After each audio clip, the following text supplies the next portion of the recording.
So instead of fixed point numbers, we can use floating point numbers where the binary point floats to the right of the most significant one.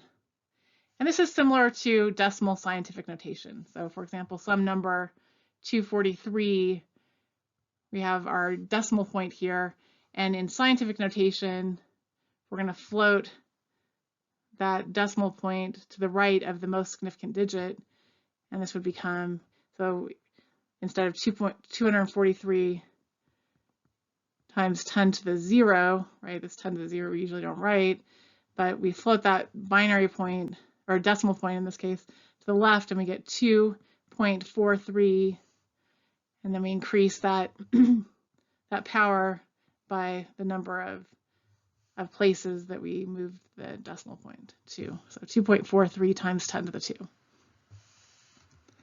And so here's another example, 273, that would be 2.73 times 10 to the 2. So that's decimal scientific notation, and we're going to do a similar thing with our binary floating point numbers. So in general, we're going to have the sign, either positive or negative, the mantissa, and times the base raised to the exponent.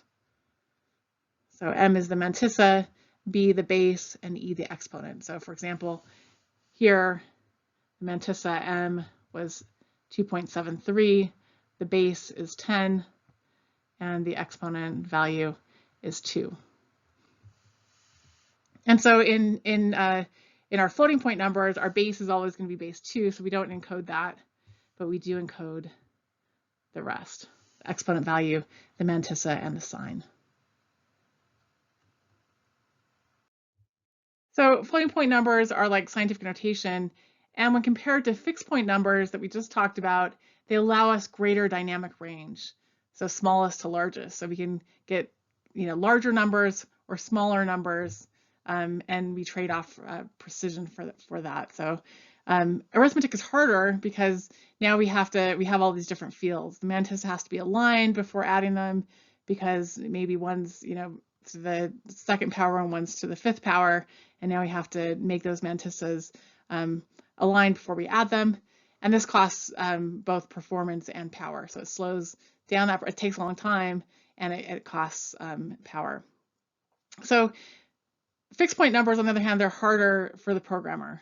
We have a smaller dynamic range, and we really have to watch out for overflow. So in general, floating point is preferred for general purpose computing where programming time is most important, the programmer's time. And fixed point is preferred for signal processing performance, and this is where hardware costs matter most. For example, machine learning, typically like smartphones in handheld systems, where cost and power are really important. So we're going to encode these different fields in different bits of our format. So floating point numbers are 32-bit numbers that include a sign, the mantissa, and the exponent. So like that decimal example we had, or some decimal example, 2.43 times 10 to the 2, and maybe it's negative. We're going to encode the sign, the exponent, and the mantissa at 2.43. And we pick fields to encode these in. So the sign bit is 1 bit, and then we have 8 bits for exponent and 23 bits for the mantissa. We'll modify this format slightly as we go along here. Let's take an example of representing some value, in this case 228, and use this 32-bit floating point representation. We're actually going to show 3 different versions as we build up to the final version, which is called the IEEE 754 floating point standard. So our first step in writing this number, 228 base 10, in floating point representation is to convert it to binary. And we'll use our usual method. So 228, 1, 2, 4, 8, 16, 32, 64, 128. It's going to have a 1 in the 128's place. And then we're going to get 100, 1, 2, 4, 8, 16, 32, 64 is going to have a 1 in it. Get 36. So 32 has a 1 in it. And then we get a 4. A 1 in the 4th place. And so that's our first step. And, you know, we could write this times 2 to the 0. We don't usually, right? Times 1. But we will in this case. So first thing is to convert the decimal number to binary. And now that we've done that, so we kind of imply this, we usually don't write it, but imply that times 2 to the 0th power. And now we're going to float that binary point that's here. We're going to float it to the left until it reaches the right of the most significant one. So we have 1, 2, 3, 4, 5, 6, 7 places. So we're going to float it to the right of that most significant one. And we floated it to the left 7 places, so we increase our exponent by 7. So that's step 2. So now we have everything we need. We have our sign. Well, it's implied it's positive. We have our mantissa. Here's our mantissa. And we have our exponent, 7. And so we're just going to put those into our fields. So our sign, we're going to use 0 for positive and 1 for negative. So 0 is our sign. Our exponent is 7. We put that in 8 bits. So 1, 2, 3, 4, 5, 6, 7, 8. And so we have 8 bits, the 8-bit representation of 7, our exponent.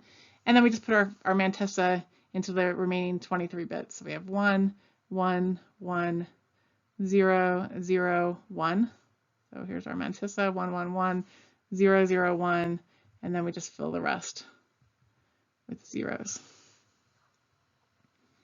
And so that's our first kind of attempt at representing our this floating point number using floating point representation.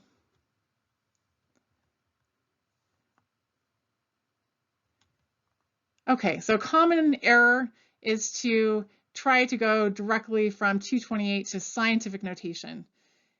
And you don't want to do that because then you get 228 and people do this 2.28 times 10 to the 2, and then they're like, oh, how do I get 10 to the 2 to a power of 2? And it's a mess, right? It doesn't work. So don't try to skip those, flip 1 and 2, those steps. Okay, so one thing we might notice on that first representation is that, well, by definition, we floated that binary point to the right of the most significant one. So this is always going to be a 1. And so we don't need to encode it, right? That's called the implicit leading 1 because by definition, we floated that binary point to the right of the most significant one. When we do operations on it, we need to put it back in. Right now it is the most significant one, so it's important for us to use it. But in our encoding, we don't have to include it. So instead of encoding the entire mantissa, we encode just the fraction in the 23-bit field. So we encode just the fraction bits. So 1, 1, 0, 0, 1, and then the remaining, all the lesser significant bits are zeros. Okay, so that's our second kind of attempt at representing floating point numbers. Now, the last change here is we're going to, instead of just representing the exponent, we're going to represent a biased exponent. So we're going to add basically the middle of our range, 127, to our exponent. So, right, we want to represent numbers that have a positive and a negative exponent. So we can have 2 to the minus 12, or we have 2 to the plus 23, right? 2 to the 23 or 2 to the minus 12. This exponent, we want to allow it to have negative and positive numbers. So we could have chosen several options. We could have represented that as a 2's complement number, right, the exponent. But instead, we use a biased exponent because it actually makes comparisons easier with floating point numbers. And so we're going to bias all of the numbers up by 127. And so instead of storing just 7, the exponent, we're going to store 127 plus 7, which is 134, 1 in the 128's place, plus 6. And one way I like to do this, and like 127 is 0 and all ones, so 128 is this. So this is 127 is like 128 plus 6. So 128 plus 6 is going to be this. So just an easy way to do that in your head. Or okay, so we have 128 plus our 6 here, and now we put that biased exponent in the exponent field. So instead of 7 here, we have 134, which is 127 plus 7. And this is our final IEEE 754 32-bit floating point representation. We have our sign bit, our biased exponent, biased by 127, and our fraction bits. So all of the mantissa except the implicit leading one. And we can represent this in hexadecimal, grab groups of 4, and we get 4, 3, 6, 4, and then all zeros. So we can represent that group of 32 bits in a hexadecimal number.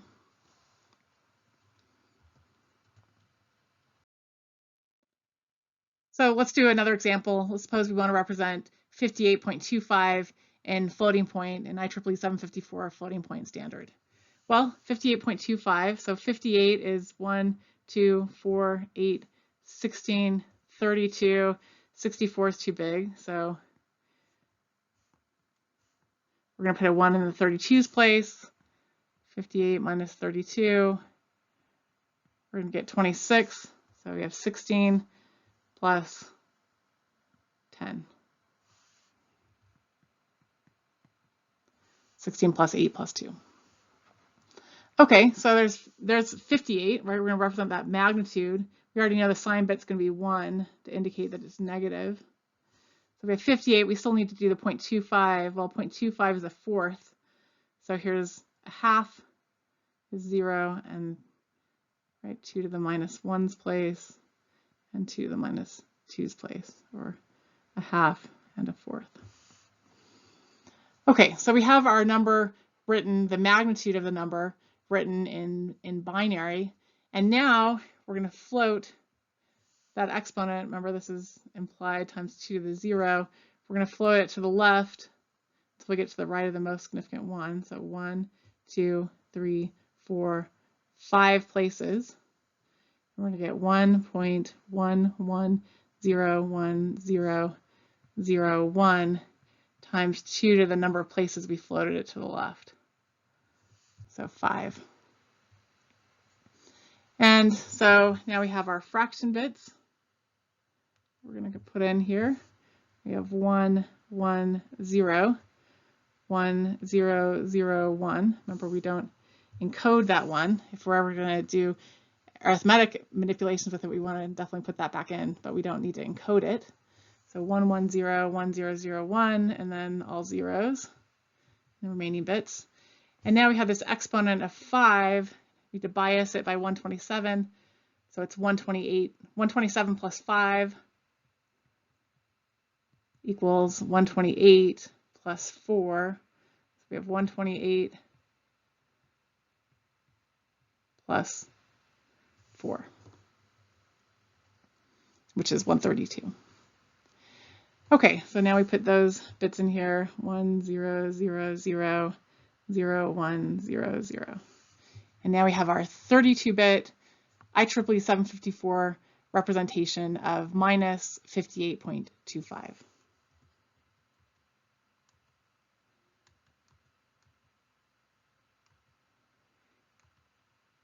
And we can now also write this in hexadecimal, grab groups of 4. So divisible by, this 32 is divisible by 4, so we can start at either end. And we're going to get a C, 2, 6, 9, all zeros. So hex C2690000.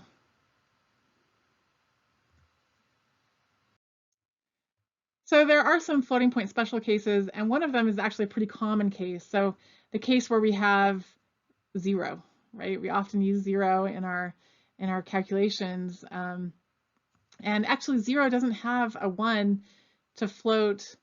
Right? There's no implicit leading 1.